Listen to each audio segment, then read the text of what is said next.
दुर्योधन आगे कहता है, हे ब्राह्मण श्रेष्ठ, पांडवों की सेना के योद्धाओं को तो आपने देख लिया, अब अपने पक्ष में भी जो प्रधान हैं उनको भी तो आप समझ लीजिए।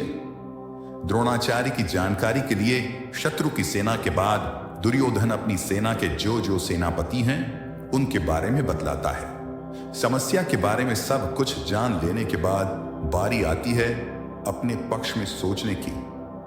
ये जानना होता है दोस्तों कि आपके पास क्या क्या स्ट्रॉन्ग पॉइंट्स हैं, आप किन बातों में मजबूत हैं जिससे आप उस समस्या पर विजय पा पाएंगे। जैसे आपने समस्या के हर पहलू के बारे में सोचा, उसी तरह से आपको स्वयं का भी आकलन कर लेना चाहिए। सबसे पहले आप द्रोणाचार्य और पितामह भीष्म तथा कर्ण और संग्राम विजयी कृपाचार्य तथा वैसे ही अश्वत्थामा, विकर्ण और सोमदत्त का पुत्र भूरिश्रवा के बारे में जानिए। दोस्तों, जिस तरह से हम आज के जमाने में रिस्क असेसमेंट करते हैं ना, वैसे ही दुर्योधन भी अपने शत्रु की सेना को देखते हुए दोनों सेनाओं के योद्धा की बातें करते हुए आगे होने वाले युद्ध के लिए तैयार हो रहे हैं। चुनौती को हर तरह से समझकर ही उस पर विजय प्राप्त की जा सकती है।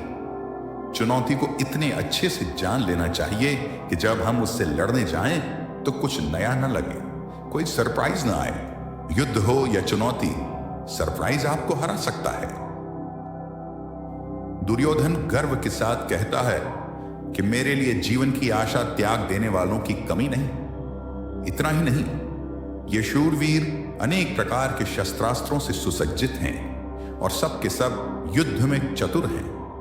दुर्योधन के एक इशारे पर उसकी सेना के शूरवीर लड़ने मरने को तैयार हैं।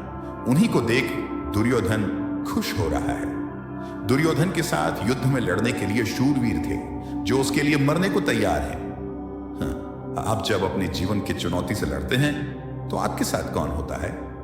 आपके साथ होता है आपका हुनर, आपकी हिम्मत, आपकी मेहनत, आपके संगी और आपके अपने रिश्तेदार। जैसे शूरवीर दुर्योधन के लिए कुछ भी करने को तैयार हैं, वैसे ही ये आपके साथी भी आपके लिए कुछ भी कर सकते हैं।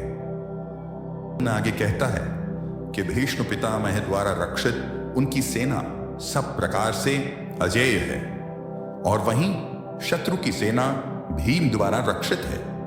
दुर्योधन कहना चाहते हैं कि भीम की सेना को वो आसानी से जीत सकते हैं। दुर्योधन यहां घमंड दिखा रहा है, जो आपको बिल्कुल भी नहीं करना है दोस्तों, कभी नहीं। क्योंकि अगर दुर्योधन जानता कि वो दूसरी सेना को हरा देगा तो फिर युद्ध ही क्यों करता?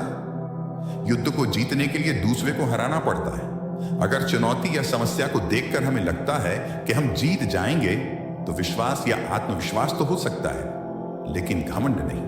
क्योंकि अगर घमंड हुआ तो वो आपके हारने की शुरुआत है। दोनों सेनाओं के इस तरह के वर्णन से दुर्योधन अपनी इस बात पर पहुंचना चाहता था, और वो ये कि हर किसी को अपने अपने मोर्चों पर अपनी अपनी जगह स्थित रहते हुए निसंदेह भीष्म पितामह की रक्षा करनी है। कहने का मतलब, आप होने वाले युद्ध में सबसे अधिक उसकी रक्षा करते हैं जो आपके लिए युद्ध के लिए सबसे अधिक आवश्यक हो। जैसे कि दुर्योधन और उसकी सेना के लिए भीष्म पितामह हैं। भीष्म पितामह के हारने का मतलब था कि युद्ध हार जाना, और उनके बचे रहने का मतलब कि आप युद्ध हार नहीं सकते। अपनी सबसे बहुमूल्य चीज को तब तक बचा के रखना चाहिए जब तक कि आप युद्ध पर विजय प्राप्त न कर लें।